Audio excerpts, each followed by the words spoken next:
Good morning. I'm Jane Platt with the Media Relations Office at NASA's Jet Propulsion Laboratory in Pasadena, California.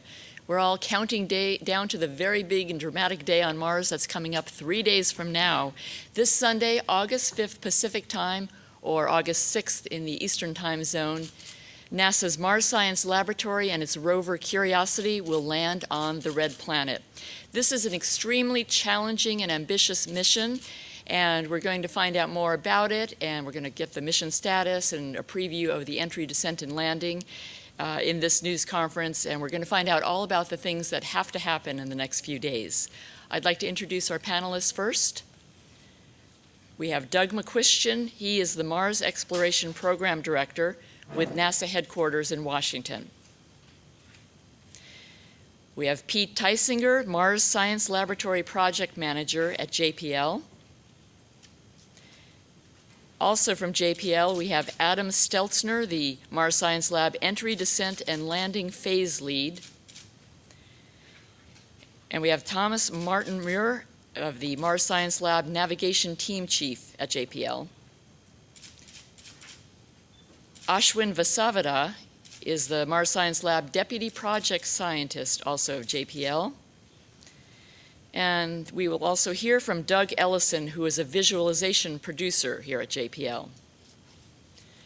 Let's get things started with Doug McQuistion. Okay, thank you. Well, it is an extreme pleasure to be here. It's been a lot of years we've been working on this mission, and we're almost there. This is great stuff. I'm going to talk about something a little bit different today. I'm going to talk about how big this mission really is. MSL has a huge reach. Reaches back into the past, it reaches out into the future, and frankly, it reaches around the world. If I can have the first graphic, please. MSL is not just a randomly selected mission plunked down in a 2011 launch time frame. It was a carefully selected mission in the middle of a program that has been a series of strategically selected and decided missions for the past 10 years. It's built on and forged by the discoveries of the past of missions such as Odyssey and Mars Express, Mars Reconnaissance Orbiter, and the technical capabilities developed since Pathfinder and through the Spirit and Opportunity rovers. It reaches across thousands of people and many different countries around the world. It reaches all the way around the country, frankly, and has been a powerhouse here on Earth economically. It's employed in excess of 7,000 people in good, high-paying technology and technician and science jobs. It's reached 37 different states of the Union, and a little bit, appropriately, like the Olympics, it's reached a number of foreign countries. There's nearly 10 countries that are involved in this, and 5 of them are major partners: Spain, Canada, France, Germany, and Russia. Plus the European Space Agency itself with Mars Express that's helping us with communications and some other science, obviously, in shaping how this works. So I hate to, but I will, compare it slightly to international gymnastics in that it is going to be a tough series of challenges here for the team to get this to the surface, but at the end we're all going to stick the landing, right, guys? MSL reaches from the past decade into the next decade as well. If I could have the next graphic, please. MAVEN 2013 launch is the next in this strategically selected program. This is a very important mission. You heard from the science panel before about Mars past. One of the questions about that is how did it go from having a warmer, wetter past to the dry, somewhat barren planet we see today? MAVEN is actually a decadal survey-inspired mission from the first decadal survey that Mars was in that will go help us understand what happened to the atmosphere of Mars and what happened to the planet's water-related past. It's also unique in the fact that it's the first Goddard Space Flight Center-led mission and built by Lockheed Martin. MSL gives us a range of capabilities for missions after MAVEN as well, from small scientific analysis type landers to human scale precursor missions, hopefully beginning in the 18 and 20 timeframes. If I could get the next graphic. One example of this is an instrument called MEDLEY, which in what you see here is actually the MSL heat shield with technicians around it installing some of the MEDLEY sensors. What these sensors do is measure pressure, temperature, and actually the recession rate of the thermal protection system during entry. Since this heat shield is nearly the size of the Orion capsule's heat shield, and therefore could actually be very similar to what will eventually get humans to the surface of Mars, we will learn an enormous amount about what it takes on a guided entry vehicle, what the impacts are on the thermal protection systems, and what the atmosphere looks like in a vertical profile. This, coupled with the RAD data that Don Hassler talked about a few minutes ago, really pushes us further into the future with the potential for humans to Mars and really helps. And then the ability to get a metric ton to the surface is nothing to sneeze at either, whether it's resupply or other things related to the need for humans and other future precursor missions. As we forge a path forward, everything is critical. Orbiters are critical for reconnaissance and communications. Landers are critical for in situ analyses, returning samples, and potentially even humans to the surface. But moving back to MSL, at the L-30 press conference, I mentioned that Odyssey had had an issue with the reaction wheels and was out of place in phasing to be able to communicate the landing process. I am very pleased to say that that team has done a great job, moved Odyssey back to where it should have been, where we planned to have it all along. And they're running tests and even some data flows to make sure that all systems are working normal. It's looking good. The Mars Reconnaissance Orbiter is looking good. There's some additional testing going on that, but polling of the teams is going on, and I think by tomorrow, which is the plan, we will be in full swing for communications capability for MSL. So just in case you missed it, live under a rock or whatever, we're about to land a small compact car on the surface with a trunk load of instruments. This is a pretty amazing feat getting ready to happen. It's exciting, it's daring, but it's fantastic. Mars Science Laboratory's reach is about to touch the planet Mars, only 3 days and about 12 hours from now. So with that, I think you want to hear about the mission and how it's doing. I'll pass it over to Pete. Thank you, Doug. Well, the mission's going extremely well. You'll hear from Adam about EDL preparations and EDL, and from Martin about navigation, and Ashwin about the atmosphere and Mars and the weather, but everything is really on track. So the spacecraft is behaving perfectly nominally. We have no anomalies to work. Everything is in the green across the board. So we are really good to go 3 days out. It's very, very quiet in my office, which is good to have happen. I just wanted to say a couple thank yous. We've gotten great support this summer in preparation from our sister projects, from Odyssey and from MRO and from MEX in their preparations to support us for communications, not only during this critical EDL period, but also throughout the mission. And also our brethren at the DSN who've done a great job in supporting us to get to this point. We've all done a lot of training exercises this summer, and we've done those have gone very well. I think my deputy pointed out that you're done with the training exercises when you don't want to do another one, and we are certainly there. So we're ready to go for real on Sunday night in Pasadena and Monday morning on the East Coast. And I'll let you, Adam, talk about EDL. Thank you, Pete.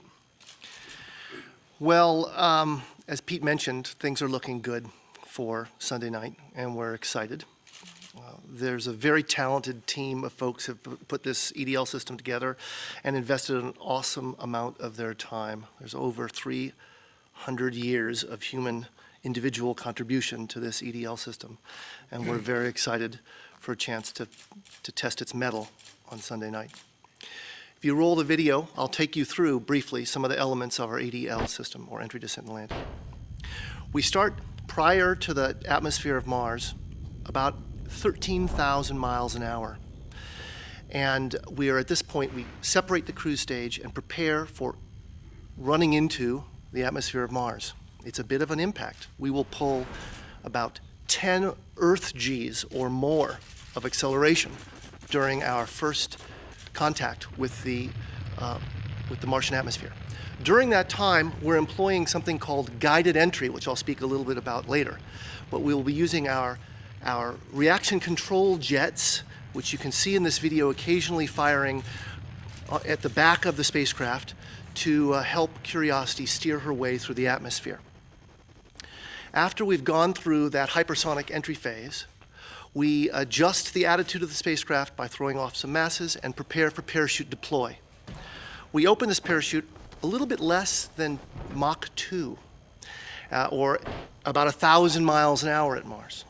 We open up the world's largest supersonic parachute, 21-meter diameter parachute, and then almost immediately remove the heat shield and start looking for the ground. At about a mile above the surface, we will have seen the ground with a custom-made radar, landing radar, and we will let go of the parachute and use our 8 Mars landing engines, also developed purposefully for Curiosity.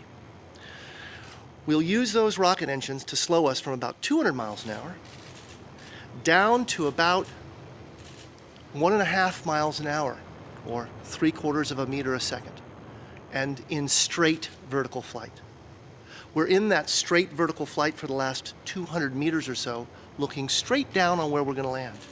And then 20 meters before we land, we separate the rover below the descent stage, and the two together continue at that 1.5 miles an hour down gently towards the surface until Curiosity herself weight is taken up by the terrain of Mars.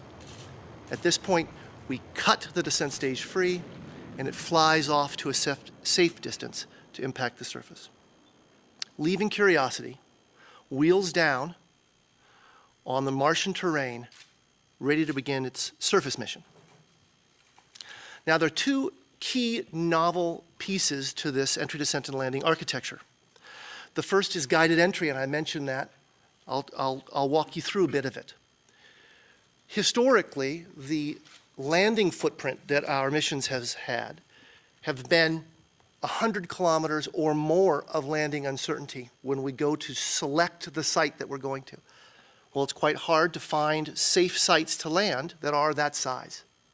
Curiosity uses guided entry to shrink that from 100 kilometers or so down to something a skosh less than 20 kilometers of uncertainty. To do that, we take our entry capsule. We have some masses, about 1 MER's rover worth of tungsten in 6 ports out here. And when she flies through the atmosphere of Mars, because of these weights, she flies at a canted angle. That canted angle develops lift. She then uses the reaction control jets here to turn that lift vector forward and backwards, up and down, to control her descent through the atmosphere and remove both errors in delivery, although Tomas is not going to give us any errors in delivery, and more importantly, the uncertainty of the atmosphere that we may encounter on the day we land. That's always been traditionally a big question mark. What atmosphere are we going to find when we come in? This system allows us to be robust to a large range of those possible atmospheres.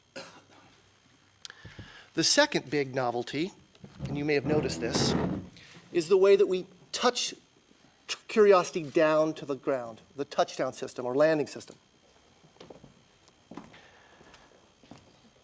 20 meters above the surface, Curiosity still has her jet backpack, the descent stage, strapped to her. She's in vertical flight. And at this point, she's lowered by the descent stage. As they both continue downward, she's lowered down on a 7.5 meter bridle. And the two together slowly make their way down until her weight is taken up by the terrain of Mars. At this point,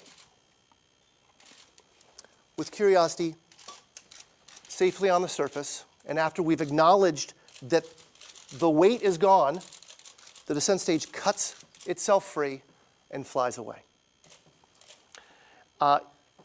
It looks a little bit crazy. I promise you it is the least crazy of the methods you could use to land a rover the size of Curiosity on Mars, and we've become quite fond of it, and we're fairly confident that Sunday night will be a good night for us. Thank you. Now Tomas will tell you how we're going to get there on time and to the right spot. Thanks, Adams. That's a very difficult act to follow. Curiosity is currently about 670,000 miles from Mars and is approaching the planet at a speed of just 7,800 miles per hour, not as fast as it will be when it enters Mars. Since Curiosity was launched by an Atlas V rocket back in November of last year, the navigation team has been using the tracking data from the antennas of the Deep Space Network to determine where Curiosity is and where it is going. The navigation team has designed trajectory correction maneuvers that have adjusted Curiosity's trajectory so we'll enter Mars at the right point. So it can safely and accurately be delivered to the Gale crater. The mission control team has executed so far 4 trajectory correction maneuvers, and the last one was successfully executed last Saturday evening. First image, please. Here you can see a picture of the surface of Mars. You can see the entry point in which we enter the atmosphere. So we enter at an angle of minus 15.5 degrees. And then the ground track of Curiosity as it descends into the surface of Mars and the touchdown point in the north side of the Gale crater. You can also see the ground track of the Mars Reconnaissance Orbiter as it will fly over Curiosity and provide communication support. Next image, please. Here you can see where we were going to enter the atmosphere of Mars before the maneuver that we executed last Saturday. The entry target, that was the target for that maneuver, the onboard state that we put in the spacecraft last Monday, and our latest estimate that we have calculated 3 days later. So the maneuver moved us by about 13 miles. We are now about 100 yards, 1,000 yards from the entry target. And the difference between the latest estimate of the onboard entry point, and the onboard state is just below 200 yards. The main task of the navigation teams over the next few days up to landing is to keep processing the tracking data from the Deep Space Network so we can accurately predict this entry point, and if necessary, send an update to the spacecraft. The other task is to determine any maneuvers that may be needed, but it seems that based on the results that you are seeing, we may not need to do the maneuver that was planned for tomorrow. The navigation team needs to tell Curiosity where it is as it enters the atmosphere of Mars so it can find its way to the Gale crater. There is no GPS in Mars. We have to track Curiosity from the antennas in the Deep Space Network in the Earth to tell it where it is as it approaches Mars. It is like driving to work just by looking back in the rearview mirror to the antennas of your house. Then next, Ashwin is going to tell us about the weather in Mars. All right. So as Adam mentioned, we care about the navigation accuracy and then what weather occurs on Mars when we enter. And Tomas is delivering us right down the middle, but there's nothing I can do about the weather on Mars except predict it and then design the spacecraft to be able to handle all those potential conditions we can encounter. So that's what we've done the past few years. We're interested in understanding the weather on Mars, and we've been studying it for several years now to design a system that can tolerate pretty much everything Mars is known to come up with at this season. If we see any extreme weather in the next few days that even pushes the limits of what we designed the spacecraft to, we at least want to know it's coming so we can understand how that might affect the accuracy at which we land. So you might wonder, how do we predict the weather at Mars? Well, I'm going to turn to the live Doppler 8000. Actually, can't do that. I wish we had that on Mars, but really what we have is a spectacular weather satellite up there now. It's actually doing a lot more than measuring the weather. The Mars Reconnaissance Orbiter. So in the first graphic shows the Mars Reconnaissance Orbiter doing two things. It's looking down at the surface, taking both temperature measurements and taking color imagery of the surface, just similar to weather satellites would do on Earth. The temperatures in the atmosphere of Mars are related to the density, and the density, the thickness of Mars' atmosphere is what will catch the spacecraft when we arrive at Mars. You can see also that MRO is looking ahead of itself and looking kind of at the atmosphere in its thickness, and that allows us to get very accurate temperature distributions with height, which we then turn into densities that we use to simulate our landing many thousands and thousands of times. So I'd like to show you a global weather map of Mars. But to orient you, I'd first like to show you this similar map of Earth. So this is the kind of format we'll be using in our maps of Mars, sort of unfolded, unwrapped the sphere of Earth onto this weather map of Earth, the beautiful planet.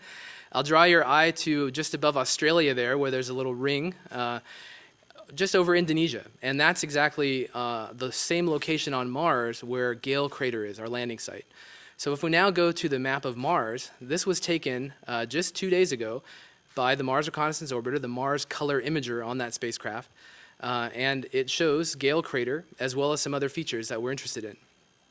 When we arrive at Mars, it's coincidentally about August in the seasonal cycle of Mars. And that means it's just coming out of winter in the southern hemisphere, and Gale Crater is just slightly in the southern hemisphere. We expect this to be a cold time of year. It's when Mars is further away from the sun than at other times of year. And because of that, we see a lot of water ice clouds on this map. That's a good thing. We expect, we've modeled and predicted from past years that Mars will be nice and cold and clear and covered with this water ice haze when we arrive. And our latest map of Mars does in fact show that. The thing we do worry about a little bit is our dust storms. Now, we've designed the spacecraft to be tolerant of all the dust storms that have occurred in previous years. But as I mentioned, we do want to understand if there's a chance of dust storms occurring on landing day, because they may kick up extra winds that would cause us to land a little less accurately than we've been predicting. So just to make things interesting, on this map, there is a pretty healthy looking dust storm at the bottom of the image.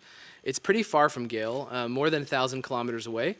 But it is kicking up dust in the atmosphere that has the potential to perhaps spread over to the site. Now, we're not worried about this particular storm. It's the kind of storm that tends to disappear within a day or two, and since this map is already almost 2 days old, we expect by Saturday, when I give you the next weather update, we won't even be talking about this storm anymore. So finally, I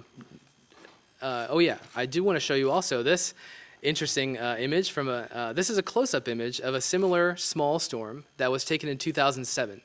Now, these dust storms occur on Mars at this season because the polar caps are receding back as we go from winter into spring, and there's a temperature contrast between the cold CO2 frost cap and the bare ground next to it. That temperature contrast stirs up winds that raises dust and creates these local dust storms, which you can see kind of boiling from the surface. Now, this particular storm was from 2007 and lasted less than 48 hours, and that's the kind of storm we saw on the image of Mars from July 31st, and we expect it to behave the same way. The final thing I'd like to share with you is that we don't only look at the weather in the atmosphere of Mars, we also look at space weather. Space weather occurs when plasma or high-energy particles leave the sun through coronal mass ejections or solar flares. Now, if these high-energy particles come from solar flares, they can reach Mars within only about an hour or two of leaving the sun. Why do we care about these things? These high-energy particles can impact the spacecraft in two ways. They can either cause errors in the memory of the spacecraft or cause stars that aren't really there to appear on the cameras that we use to track and navigate the spacecraft. Now, the spacecraft, of course, has been designed to be very tolerant to both of these effects. But again, we just monitor the environment around the sun using spacecraft around Earth and at Mars even, so we know what's coming, and so we have a good understanding of the environment the spacecraft will be in when it performs these very tricky maneuvers on Sunday night. So with that, we'll turn it over to Doug. Thanks, Ashwin. For about 2 years, NASA's been sharing with the public the adventures that our robotic envoys have exploring the cosmos using a tool developed here at JPL called Eyes on the Solar System. Now, thanks to some fantastic data and support from Thomas and Adam's colleagues in the EDL and navigation teams, we're able to actually show you inside your web browser exactly what Curiosity is going to be doing over the next few days. What you're seeing now is actually a live view using Eyes on the Solar System, which you can get to just by going to eyes.nasa.gov inside your browser. It needs a reasonably modern computer, a Mac or PC, a desktop or a laptop is absolutely fine. And there are two things we can do here. One is that using this predicted simulation data provided by the Curiosity team, we can show you exactly where Curiosity should be right now. In fact, as Thomas mentioned, we're about 670,000 miles from Mars and doing just under 8,000 miles an hour. And you can track this, all the time, all the way through to Sunday evening. But because we already have this data, we can hit a magic button here that says Preview. And we can fast forward through to Sunday evening and see how things are going to unfold if things go according to plan. And so here we can see the spacecraft as it approaches Mars, and you can see the landing site way off on the limb right here. And on the night, if you're using the live mode, you'll be able to watch exactly what happens right inside of you like this. But we can actually skip forward. So I'm going to skip forward through EDL, and you'll see the exact same things that you'll have seen in the animation, but now you're in charge of the camera. You can stop, go backwards, forwards, look at it from any angle you want. As I fast forward through time, get closer and closer to the landing site, you can see the values screaming off on the side there, the altitude, the velocity, the distance to the landing site. You can see those guided turns that Adam talked about as we kind of guide Curiosity to the exact spot in the surface of Mars that we want to get to. And you can see a countdown to the different events on the right-hand side. I'm going to stop just after we get to the heat shield deployment, which comes up in just a few more seconds. There goes that ballast Adam mentioned. Here comes the parachute. You can see the beautiful parachute here. And you can see the countdown just down there. For a few more seconds, we'll see the heat shield come off, so I'll skip forward just a little more. There goes the heat shield, and at any time, of course, because it's a prediction, I can pause the action. I can go and have a look around. I can say, well, actually, I want to go and look at the heat shield. And here you can see the medley suite on the inside of the heat shield that was mentioned earlier. You can go back, look at the spacecraft behind us. And you can also see that this doesn't live in isolation. This lives in an engine that hosts the whole of the solar system. So behind us, you can see there's Mars Express. There's the Earth that's about to set about a minute after this moment in time. There's Mars Odyssey coming over the horizon, and towards the south, we can see the Mars Reconnaissance Orbiter. And if we want to look at things from over there, we double-click the mouse, and we can ride on board MRO and see that it's tracking Curiosity as it makes its way towards the surface. I can unpause the action. You can see MRO is orbiting Mars. I can go back to Curiosity. And you'll see that 20 seconds after this moment in time, the Earth sets over the horizon. I'm going to fast forward just a little bit further towards the surface until things get really exciting. And now we see the spacecraft drop out of the back shell as it makes its powered descent towards the surface. I won't show you all the way to the end. I don't want to spoil it for you, but it's very exciting. And if things go according to plan on Sunday, then what happens should be very, very similar to this prediction you see right here. Everything I've shown you can do right at home inside your computer just by going to eyes.nasa.gov. And with that, I'll hand it back to Jane. Thank you, Doug, and thanks to all our panelists this morning. We are ready for some questions from reporters here at JPL. If you do have a question, please raise your hand and wait for the mic to come to you. And let's start here in the third row, blue shirt. Hi, yeah, Eric Han with Nature. My question is for Tomas. So you showed us the charts showing how the latest estimate was about 1,000 yards off from the intended target entry. Right. Does that mean that the center of the landing ellipse has shifted by that amount? And if you could also say what you'll use to decide whether or not that's too much and you need to correct for that in this window to do the correction maneuver tomorrow. Want to take this on? Sure. Because of the guided entry that we spoke about, errors in delivery of the spacecraft, like that 1,000 yards that we have, can be flown out by Curiosity on our way in. As accurately as Curiosity knows her location, she can control, to some fair degree, down to very accurately on the surface. So that 1,000 yards, if we were to choose not to correct it, we'll just let Curiosity correct it once she hits the atmosphere. But you have to upload that software. No. Nope. She knows where she knows the target that she's going to on Mars. And all that we have to do is give her our best estimate of where she is currently. And she'll do the rest as she flies through the atmosphere. Okay, we've got a question there in the second row. Hi, Irene Klotz with Reuters. Just to follow that up, what's the range then that the rover can correct for? And when would you be deciding if a TCM was necessary tomorrow? So we've established a TCM criteria that's well within what her control authority is. What the range that she can clean up is tens of kilometers of error. But we would choose, very likely, if the spacecraft was healthy, to perform a TCM if we were just a handful of kilometers off of where we thought we were. Because we want to stack the deck in her favor and sort of put her right down the middle so she doesn't have all that much to do when she gets to Mars. And when would that decision be made, tomorrow or today, about whether to do the burn or not? There's an opportunity to talk, we'll tomorrow, about middle of the day, we'll start making that decision. And you really piqued my curiosity when you said that this landing system was the least crazy of the options that were on the table. Could you maybe pick one or two other scenarios that were not immediately laughed out of the room, and where you, what were kind of the trade-offs that led you to this system? Thanks. Certainly. The leading two, the runners-up were maybe don't look that crazy to the layperson, but their performance and their risks throw them into the crazy category. They are legged landers, like we've successfully put on the surface of Mars in Viking 1, 2, and the Phoenix lander, also the Apollo landing system. They are not very stable. And when you stick a rover of the size of Curiosity on the deck of a legged lander, it becomes very unstable, and you need to land on a flat top spot to be able to make that happen. So that's where that one loses. And the other one was the airbag system that we've successfully used during Pathfinder and the MER's Spirit and Opportunity. Unfortunately, we don't have fabric here on Earth strong enough to build airbags that would work for a rover the size of Curiosity. And so the bags would shred, not giving Curiosity any protection, and that's what throws that one out. Okay, we've got a question. Was that a hand I saw right next to Irene? Yes. I read somewhere that one of the concerns about not landing the rover with the descent stage was that it would kick up so much dust it would foul up the equipment on the rover too. Was that a concern, or was that already outweighed by the fact that it'd be unstable? The issue of dust is certainly one. The issue of the interaction between the plumes and the surface is a very important issue. Dust is one of those.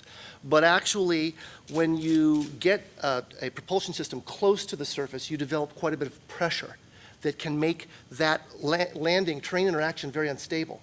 And so the way legged landers have approached that in the past is they come in very quickly, so that the guidance system doesn't have a chance to try and control it. It's more of it looks like a soft landing, but really it's a controlled impact. That has features that exacerbates the instability, and it also means that the computer has to look for a very quick signal of touchdown. And as some of you may know, one of the leading candidates for the reason we lost the Mars Polar Lander was it triggering off of a touchdown sensor some 80 meters above the surface and turning off its rockets and crashing to the surface. So in general, we don't like that technique either. So there's several reasons to keep the descent stage away from the ground, the first of which being remove that pressure and that instability, and then the dust is certainly a good thing to keep off the vehicle to the degree that we can. Okay, and a reminder that if you do have a question, please raise your hand so we can get the mic to you, and also state your name and affiliation. Let's go to the back row right there. Conan? Adam, much has been said on the internet about NASA's 7 minutes of terror. And this is obviously very sophisticated procedure that you're going through. Is there any particular minute of those 7 minutes that you are most focused on and most worried about? Like any good parent, I love each of those minutes equally. In different ways, of course. They're all different minutes. Certainly, the novelty of the guided entry, and especially the novelty of the sky crane maneuver at the end, draw a lot of the attention of the team's anxiety. There's also that parachute that we use. It ends up being, parachutes are fundamentally sketchy kinds of devices, right? The U.S. military troops jump out of airplanes all the time, and we've done amazing research about how to have them jump out of airplanes safely. But when they do, they take a second parachute. because with all that work and all that control, there's still enough uncertainty when you use a parachute that you would like to have a backup. Well, it ends up being you can't work a backup in this system, and so we have sort of a fundamental device reliability limit. We've done everything you can do humanly possible to improve our odds with that parachute, but that's sort of a fundamental, irreducible risk about making it to the surface of Mars, is you got to use a parachute. So maybe sky crane, guided entry, parachute are 3 minutes of those 7 minutes that maybe take an extra bit of attention. Okay, do we have more questions? Yeah, let's go to the third row right here in the maroon shirt. Craig? Yeah, hi, it's Craig Cavalt with America Space and Aerospace America. Adam, and anyone else chime in too. Given lift and guided entry, would it be a correct analogy that you can relate this all the way back to Orville and Wilbur Wright's genius of first developing and measuring lift and control in the history of flight, taking it to Mars now? Interesting question. I'm drawn towards nerding out with that question, so excuse me for doing that. The only thing that makes it tough for me to go there is that Orville and Wilbur were using Bernoulli lift from and we use a negative lifting body, or that is to say, we use blunt body momentum associated lift as opposed to Bernoulli lift. So whereas Orville and Wilbur fly forward and get lifted up, we sort of come crashing forward, pitch our nose down, and develop lift. You know, the Wright brothers, you pitch the vehicle up, it gets more lift. For ours, we get lift by pitching down. So aside from that, which sort of stymies me a bit, certainly it is use of lift. And we aren't the first. You know, we're using repurposed Apollo guidance algorithms that were used in the 60s and 70s. And we're using them novelly in an autonomous mission at another planet. It's also true that Viking used lift. It just didn't guide the lift. It used lift to improve its performance at Mars. So we're taking pieces of history, perhaps reaching all the way back down to the Wright brothers, and we're using those in a novel application for us. Yes. Okay, let's get the mic to John Johnson right there. And please go ahead and, Since you nerded out on that last one, do you mind nerding out on the tungsten weights to explain that a little bit better, how it guides itself that way? Certainly. Symmetric aeroshell, symmetric body, if the center of gravity, and shaped such that it's statically stable aerodynamically. So that is to say, if the center of mass were right in the center of the body, and it was coming in like this, it would have zero angle of attack. We put 168 kilograms of tungsten in 6 slugs of 168 divided by 6, whatever that number is, about 30, here, and that moves the CG, the center of gravity, and so the vehicle tilts a bit. Its static equilibrium point, its aerodynamic equilibrium point is at an angle of attack. That angle of attack means that there's a differential pressure across the bottom. That differential pressure results in a lift. I'm feeling I'm over-nerding. All right, we've got time for a few more questions if anybody has any here at JPL. Has everyone had a chance to ask a first question? If so, we'll go back to Irene Klotz over there. Thanks. I was just curious if there was any thought given to, instead of using just a dead weight, to actually putting something that might be scientifically or educationally useful instead of that tungsten. Well, I know 160 kilograms of tungsten who think that they're doing just a dandy job. Thank you very much. Certainly, we have speculated and thought of different ways of doing it. It feels, some folks think it's a tad wasteful to be hucking off this inert mass.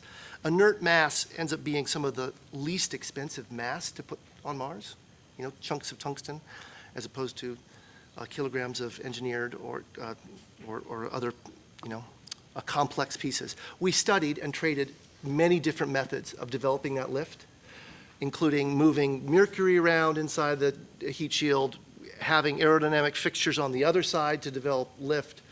And this was the simplest, most reliable, and most cost-effective method for us to get the job done. If you're asking the question as to whether or not you could have put something meaningful in that spot, the problem is once you eject it, you've got to land it itself land safely, and then you've got the communication issue of how does it talk back to us, and those are all very, very difficult engineering problems that really are not the main focus of the mission, and so those things tend to get avoided in that kind of a discussion. Thanks. And Doug, could you just address the significance of this success of this mission with regards to the planning ongoing for what's going to be coming down the pike? Sure. Well, there's an engineering impact and there's a scientific impact. The engineering impact is the ability to get a metric ton to the surface. The studies we've done over the years and that the current planning team is doing, really we haven't come up with missions in the robotic science community that really need more than this kind of a mass delivery to the surface. So I think what we have is a workhorse for the future. And that's been developed from starting with Pathfinder, working through the MER missions, and that includes software advancements that we've made for navigation, auto navigation, things like that. So that's one important feature of this. The ability to rove longer distances, longer lifetimes on the surface, more advanced instrumentation, et cetera, all play into that. Scientifically, the Mars Science Laboratory and the Curiosity rover itself specifically, it's a transition mission from follow the water of the last decade to seeking the signs of life and heading towards sample return, which is what the National Academies of Sciences Decadal Survey recommended as the next major step in the exploration of Mars and the exploration of the solar system. This mission, so scientifically, it bridges that gap with habitability analyses. Back to the engineering, it also helps us bridge that gap as well. With a 1-ton capability to the surface, we can actually implement those types of missions as we move forward. So all of these things really feed the advanced planning team that's working now to come up with options and approaches for the next decade. So all of these things will get factored in. Okay, we have a question over here, fourth row back in the orange or coral sweater. Hi, I'm Elizabeth Landau with CNN. I was just wondering, this is also for Doug, if there have been specific engineering improvements so that this rover won't get stuck the way that Spirit did? That's really better for Pete to answer. Sorry, Pete, but... That's okay.